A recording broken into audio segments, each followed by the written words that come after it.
Hey, everybody. Welcome to Simply Felicity Live.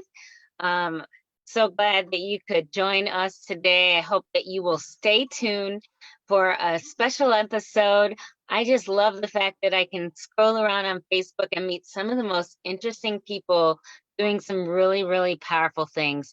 And that's what you're about to see today. So I just want to encourage you. Go ahead, hit that share button right now. Start a watch party, invite your friends, because we're going to be talking about a subject that's near and dear to my heart and something that I believe has become more important to everyone in society. And we're going to be talking about parenting with Jamie Murphy. Thank you for coming to the show today. Thank you for having me. Yes. So Jamie Murphy is, are you the founder of your organization? Yes, ma'am. The Proactive Parenting Initiative, we're 5 years old, but I've been teaching parenting classes for 17 years now. It's fantastic. And that was one of the first things I wanted to ask you, and I feel like you've given me an answer already. But I have a couple of friends that specialize in parenting, and they are always, looking to do parenting coaching and really get their businesses off of the ground.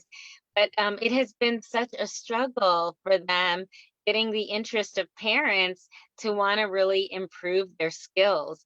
And so, just in you saying that, I was thinking, okay, so one of the answers is longevity, because you've really hung in there 17 years in the trenches doing this. But talk to me about like building a parenting coaching type business and the struggle that it's been, but also like the results that you get. You're right. It is very hard. Trying to help people be better parents is the hardest thing I've ever had to try to sell, especially with men, because every man thinks he's the greatest husband or greatest father. And what are you going to tell me? Who are you to teach me?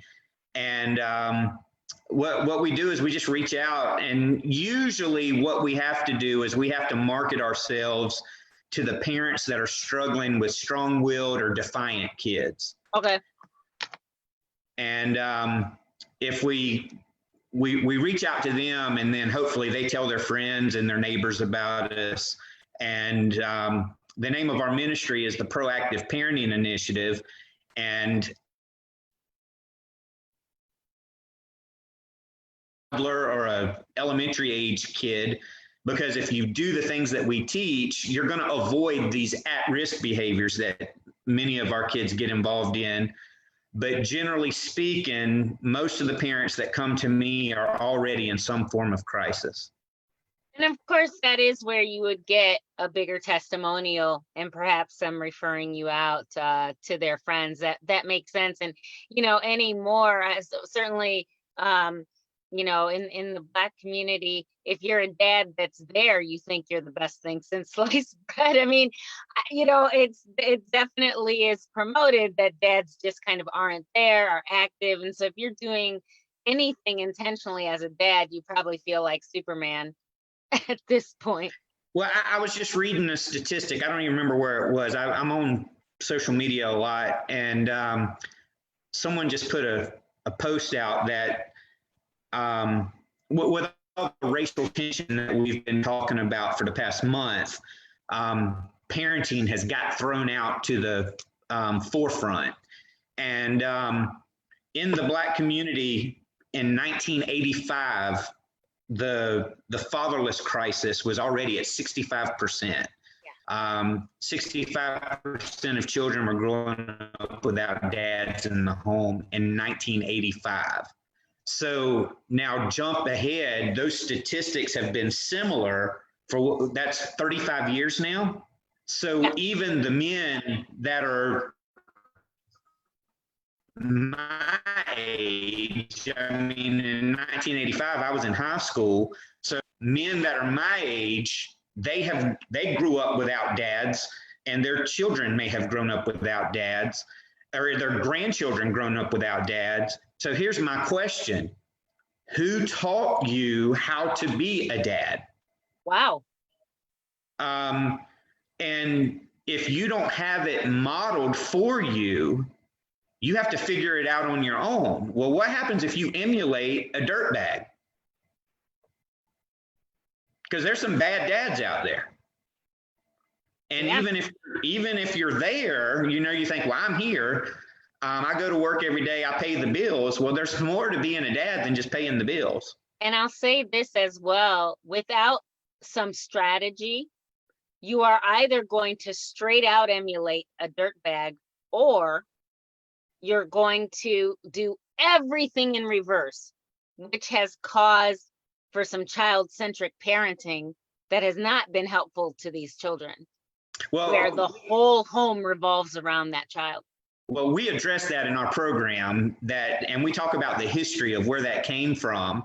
And what happens is if someone grows up, let's say with an autocratic parent who is the drill instructor parent, they come up and they say, I'm not going to be like this with my kids. And so they become the permissive parent that just lets their kids do whatever. And that's not healthy either. Both parenting styles breed rebellious kids. And if I get excited here, it's just my nature, okay? So it's all good. You're talking about your passion. And, that's what I have encouraged my friends that I had mentioned earlier. This is something God has called you to do. You can't take the fact that parents don't seem like they want you as a sign that you're not supposed to be doing this, because we need people that are going to be advocates for parents, advocates for studying parenting, for getting strategy, for getting counseling, coaching, not just throwing up your hands in the air. I had mentioned to Jamie that actually about 3 years ago, I remember being kind of shocked that my children were turning out the way I had always hoped and had envisioned them, because there is a messaging in society that it's kind of a crapshoot. Like, she has good kids, he doesn't have good kids, or whatever. But it's like, it's talked about as independent to the raising of these children. It's not independent, right? It's like direct correlation. Well, me and my wife have talked about this numerous times. People want to say, you've just got good kids. No, we worked. And there's a lot of parents that aren't willing to work. And parenting right is hard, and it's hard work. And there are things that you have to do. I teach my students that there are certain ingredients that you have to produce productive young adults. And we teach those ingredients, and you have to do it in balance. And if you get out of balance, that's where you get into trouble. Yeah. You put that video on your Facebook page yesterday of the dad and his son in the courtroom with Judge Judy. And that dad, from what I could tell, that dad was there. His son claimed that he worked with him 3 days a week, but it was obvious the dad didn't know how to raise his son.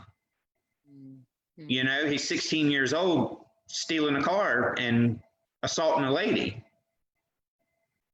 Yeah, I don't know that I share so much, but I'm not sure I shared that kind of video. But I mean, I can totally. Oh, that wasn't you. I'm sorry. That's okay. That's okay. I mean, I can totally see that, as being the case. So, what do the majority of your clients come in for? What are they looking to work on? Most of our folks, we get referrals. The curriculum that we teach is called the Parent Project, and the Parent Project has been around for 31 years, and I'm a licensed facilitator with them. Okay. And so our curriculum is accepted by the Department of Juvenile Justice, the Department of Social Services, law enforcement, public schools, and family courts. And so folks are referred to us, and generally speaking, it's parents of at-risk kids that are defiant, disruptive, disobedient. They're in trouble at school. They're skipping school. They're truant. They're just these parents need some help. And where are you located? I live right outside of Greenville, South Carolina. And we have parenting programs in Georgia, South Carolina, and North Carolina. Okay. So yeah. I live on the state line of North and South Carolina. Gotcha. And so, I'm sure parents like that are kind of at their wits' end. Like, what are some of the opening things that you do? And how do you work with them? So you have classes that they go through, or We start out with classes. I conduct weekend parenting seminars. I do workshops to get the word out. And what I do in our workshop is just it's about an hour and a half. It's a brief overview of what we share in our program. When we close out, I can send you to a link, and it's actually an hour and a half of me teaching. And so we focus on the parental influence based upon 4 key concepts. Daily love and affection. It is the parent's responsibility to initiate love and affection to their kids. good. Proper discipline. There's a right way to discipline, there's a wrong way to discipline, and too often parents don't know how to discipline, and they don't know how, a kid does something stupid and they drop the nuclear bomb on them, and then the kid just shuts down, and they say, well, what do we do? Well, we help them with that. We teach them how to protect their kids from negative influences. It is so scary to see, kids today are just bombarded with the internet, with their cell phones, social media, internet pornography. They're bombarded with all this negative stuff. And when garbage comes in through the eyes and the ears, and garbage is going to, we teach the parents, you got to protect your kids from this stuff. You got to, a structured environment. And then last, we tell them this: somebody's got to be driving the boat and applying some direction in this kid's life. And if it's not you, it better be somebody positive, because kids can gravitate towards negative influences, but somebody's got to be putting something into them. And if you do these 4 concepts, love, correction, direction, and protection, if you're balanced in your approach, you tend to have kids that good people. And we've got 6 main areas of influence that we try to challenge parents to put into their children. We want our kids to respect God, to respect authority, to respect other people, to have some self-respect. How about some self-dignity? If they can read, and if they work hard, those 6 character traits right there, I promise you, without a shadow of a doubt, if you have those 6 character traits, you will be successful in life. Well, I just want to thank everyone who is tuning in. Really, this is such an important topic. And I think that the more that when we've had these stay home orders, the one good thing about it is it's kind of forced people to sit at home and assess, what is this house I'm living in? Who are these people? Right? Like, we're not running to every type of rehearsal practice, we don't have 1,000 meetings. There was a long stretch of that. And I think people kind of had to sit back and assess, like, what kind of home have I created here? And so parenting has kind of become a hot topic these days. Have you seen any uptick in people reaching out with questions? Well, I've heard different reports. One in particular, I heard a man say that because of this, he's had to spend more time with his kid, and the kid's actually acting better because he's not around all of his peers. He's being forced to hang around some adults, in particular his parents. So we've seen that. But another thing I didn't bring up is one of the ways that we teach proper discipline. Here in the Carolinas, as far as I know, we have the only weekend Christian boot camp ministry of its kind. Wow. And what we teach parents is that if you take their conveniences away from them, it's amazing how you can get their attention. Wow. And so the kids come to our camp, and they don't just come to our camp, their parents have to come to camp with them. Okay. And so while the kid is going through a boot camp experience and having to work and do manual labor, the parents are getting our parenting training while we're doing all this. So we're hitting the parents and the kids at the same time. And this coming weekend, first camp of the year, kids coming in this weekend, and it was kind of, there are some parents still having some issues, even with the shutdown that we're experiencing. Yeah, yeah. Wow, that is so exciting. I mean, I just hope, again, please share this video. There are so many parents that would be really emboldened by hearing that there's hope, you know, that there are places that they can go with their children, not, you know, put the children through some type of experience and then they come home to the same stimuli, right? But that Well, you're that's another actually thing. changing the whole thing.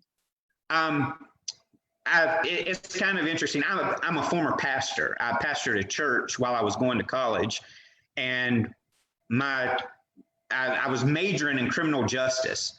And that was kind of an odd thing for a pastor to be majoring in criminal justice. And I'd get some funny looks like, why aren't you studying Christian studies or Bible or Right. Christian ministry after I finish up with school? And one of my advisors told me, he says, you do know that those boot camps don't work. And I said, that's because y'all do it wrong. He said, what are you talking about? I said, you leave the parents on the sideline when the parents need to be involved in your boot camp. I said, we can fix kids. These boot camp programs work. The problem is you send that kid back to the same family that produced that kid, and within 2 weeks, they're back on the streets doing the stuff they were doing before. Well, what we do is we retrain the parents. And Dr. Phil's got a famous phrase when people come and talk to him and they start complaining about stuff, and he just looks at them and he says, so how's that working for you? Yeah, there you go. And if it's not working, let me give you a plan that works. We know it works. I love it. I love it. I've got a shout out right now to Crystal Williams. I'm so excited that you found this, Crystal. I'm talking here to Jamie Murphy, and the cool thing about his story, you've got to look up Proactive Parenting. He's been doing this for 17 years, and Crystal's somebody with a call on her life to help parents, and she's somebody that I'm excited to encourage to keep fighting the good fight, because Jamie's out there in the Carolinas, but you're out here in this area, and we need you. We need you guys. We need your gifts and your talents. But it's so exciting. And what has been one of your like success stories that you've been so proud of? Wow. There's a video on our Proactive Parenting Facebook page, and it's a mom who's being interviewed by her youth pastor. And the youth pastor brought me into their church last year, and she attended my class. And in the class every week, she was always upset about how her 16-year-old son was treating her. And one of the moms in the class said, you got to go to this man's camp. And so finally she surrendered and she came to the camp. And this kid, he's an athlete, good-looking kid. Out in public, everybody thought he was just the all-American boy, you know? And he come to our camp, and when you disrespect mom or disrespect dad, you get my attention. And we had to confront him about his defiant, disrespectful behavior. And so after the camp was over, they went home, and he tried his mom within a day or two. And what we teach the mom is this, is after you come to camp for the first time, in the future, if you ever need our help again, you can pull up to our driveway, tell your kid to get out of the car, and you can come back in 2 days and pick him up. So you can get a break for 2 days from your kid.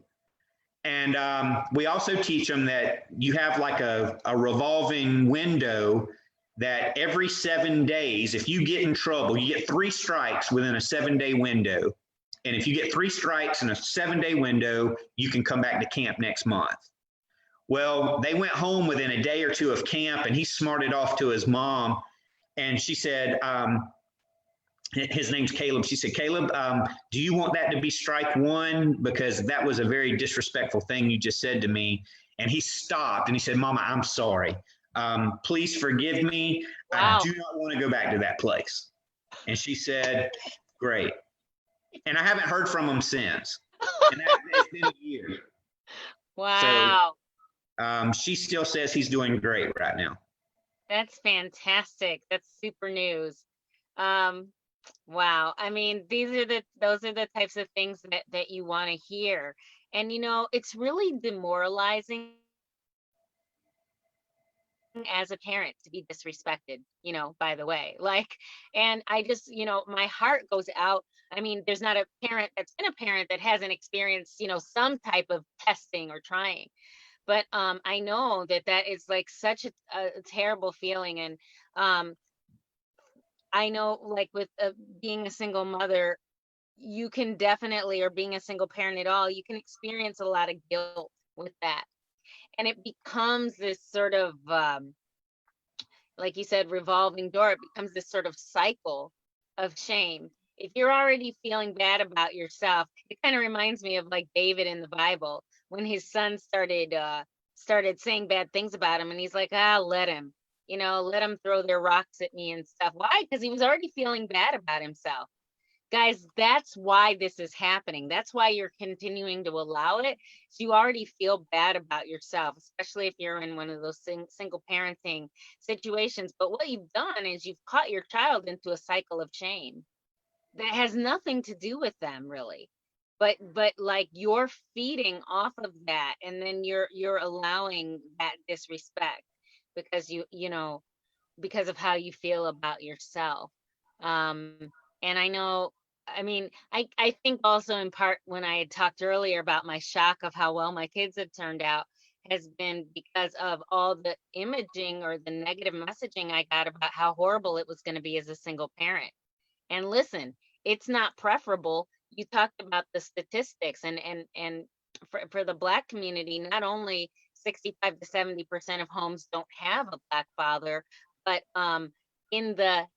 it was just back in the 60s or 70s that it was only 20% of fatherlessness in the home.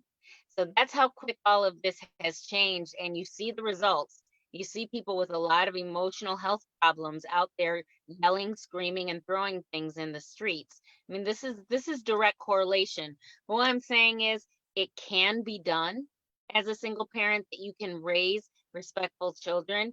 I think it might be a little harder than it needs to be, when you're having to do it. I mean, I remember, I've held a broom up to my son a couple times. It's only a couple, because, he was like, Mom has gone crazy and I don't really want to see her like that again. But anyway, it's just good to know that there's hope. It's good to know that there's people you can talk to, that there's programs, discipline to be had for these kids. Well, I want to share something else too. I just thought about this when you're asking about success stories. My son, people say, how can you tell people to send your kids to a boot camp? Well, I've been teaching this for 17 years, but I sent my oldest son to a camp like mine. Really? That's actually, I sent him to a camp where I learned how to do this. Wow. He was 15 years old and he lied to me. And a lot of people say, well, what's the big deal about lying? Well, I didn't want to raise a liar. And I told him, I said, Caleb, if you lie to me again, your daddy happens to work in a ministry where we send kids to a boot camp, and you're going. And so and what's hilarious about my son, and I'm not throwing him under the bus, I'm proud of my son, of who he has become, but teenagers will lie about three things: homework, sex, and drugs. Okay? Those are the three things kids lie about. Now, what's hilarious about what my son lied about is he lied about his schoolwork.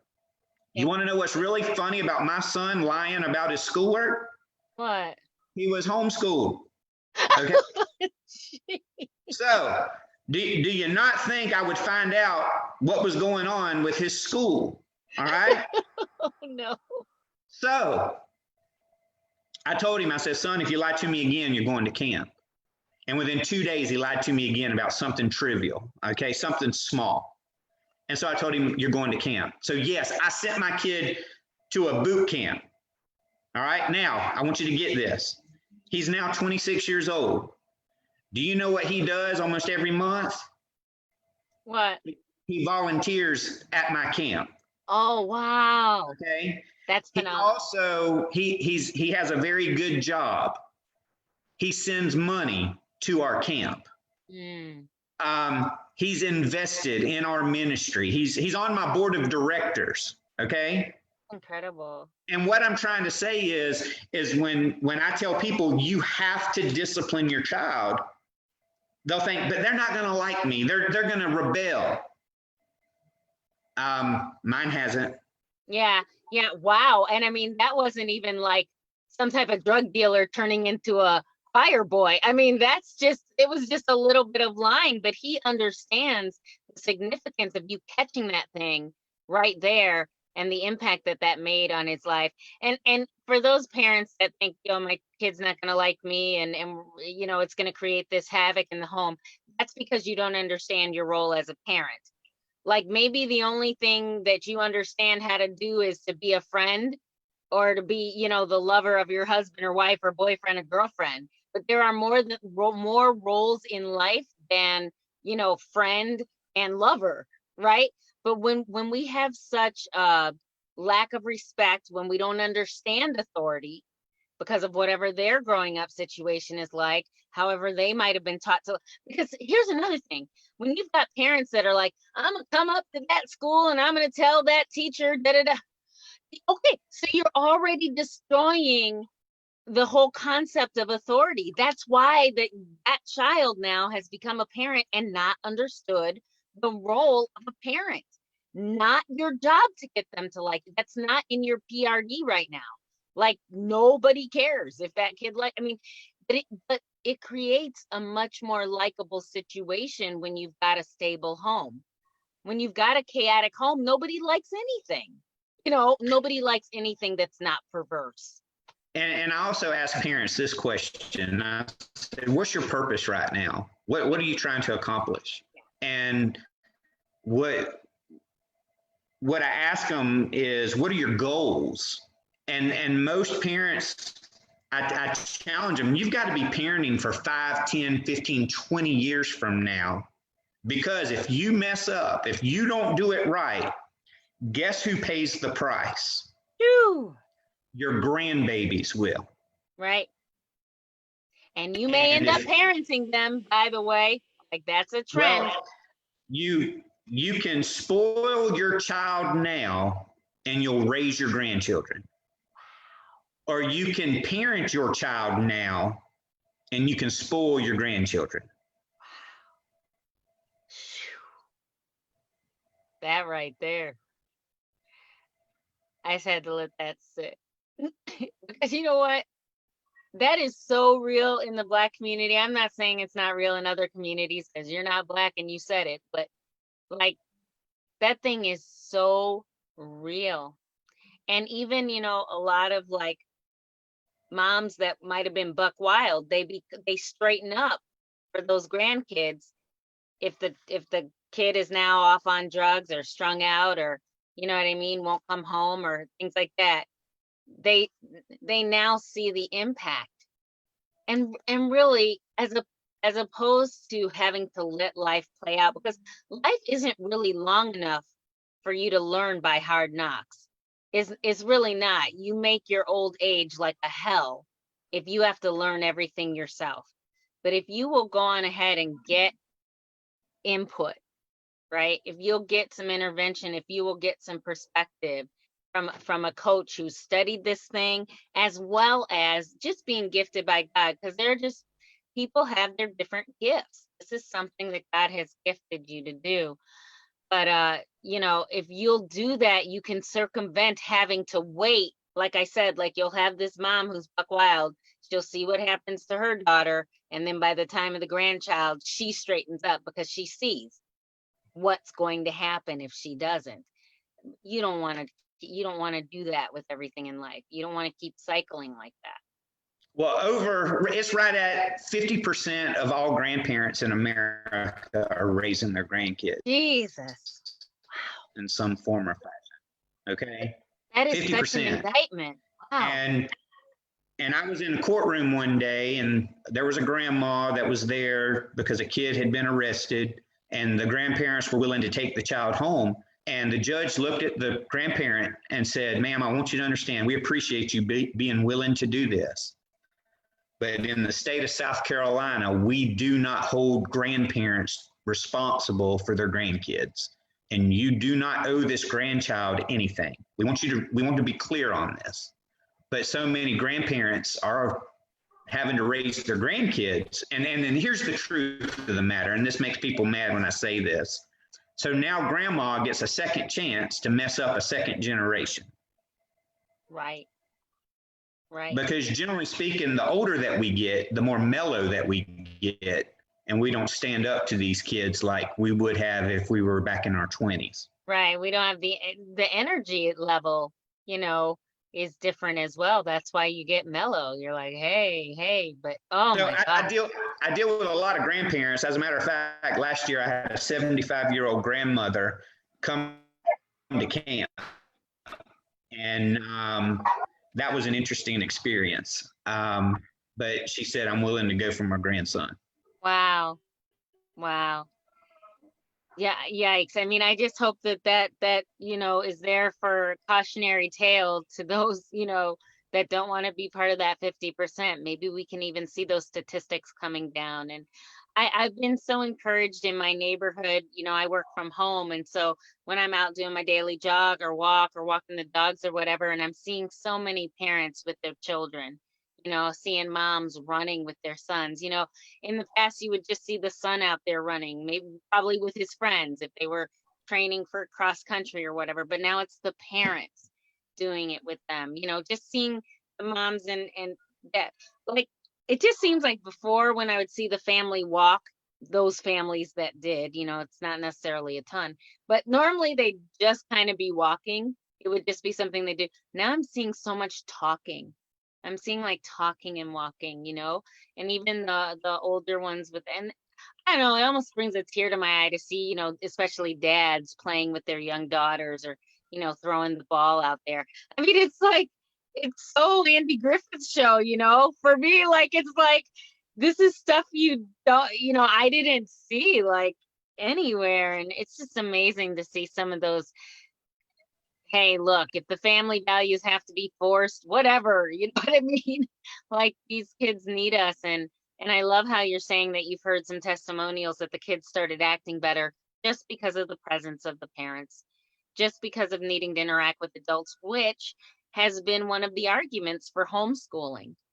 It's the fact that they have to learn to communicate more with adults than communicate with other peers, which is like very valuable skill set, because otherwise sometimes those school environments come to the place where the kids just look like adults look like the enemy. These are my friends, but you guys are the enemy. You have to sort that thing out at home. You can't be doing that. That doesn't work. Well, guess who they go to work for? Right. Yeah, right, exactly. And they don't know how to do it. A lot of them don't know how to do that communication. How many children do you have? 5. Oh, okay. 5 kids. And what's the age range? 26. My daughter's 20, 22, and 21. Okay. And we have a son-in-law and 2 grandbabies. Fantastic. It's a beautiful thing to enjoy the fruit of raising those kids, right? Like I said, mine are 17 and 19, and I don't know. It's just fantastic, man. I can't encourage parents any more than to do the hard work that it requires to raise up these children right. I mean, just makes your home just a fantastic place to be, and like I said, just seeing the fruit. I know for me, I learned discipline. I substitute taught for 20 years actually, and I did from kindergarten through high school. And you don't substitute teach for 20 years and not learn discipline, or you're just like a glutton for punishment or something like that. I didn't put up with any of the stuff they do to substitute teachers or whatever, but I just learned how to, have an understanding with kids, because I am strict, but I'm not, I'm not mean or whatever. I like children, obviously. Another thing, you wouldn't be doing that for 20 years if you didn't like kids. And I just learned how to have like understandings with children, let them know I'm the adult, I'm in control, everything's cool, and if you're cool, I'm cool. That's, you know, pretty simple, but I kind of learned how to do it throughout multiple age range. And another thing is that um, I'm still an actress, but I used to do it a lot more. And I worked for a company that did like simulations and trainings. So I got a lot of training in conflict resolution and communication just through that.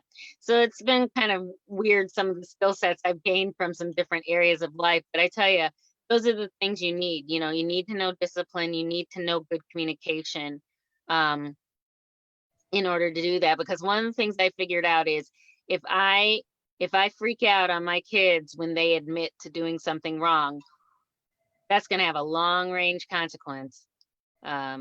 And I can't expect them to talk to me, and then we're not going to have openness in this family, and it's just going to be a problem.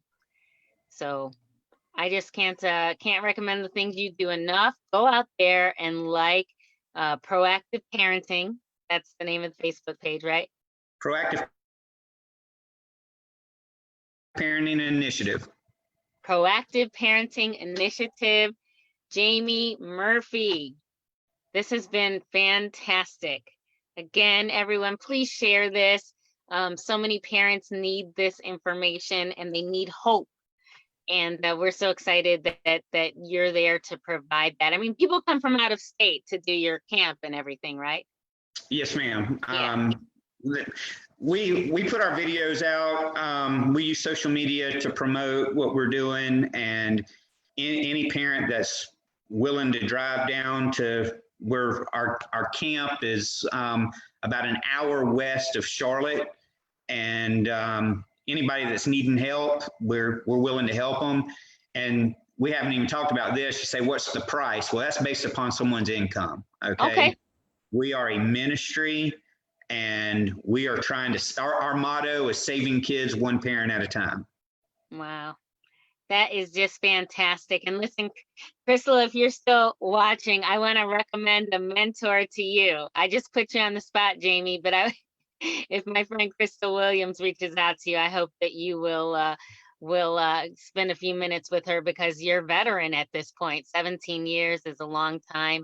She has a real gifting in her, and I'd love to see her get some encouragement on continuing on in what she does. I know, I can tell as a minister, you just want it to spread, right? And yes, you're just looking to pass it along. So thank you for what you do. And thank you for being her out. Thank you for having me on today. You're a blessing. Look forward to talking to you soon. Have a good one. All right. Thanks for watching, everyone. Have a great day.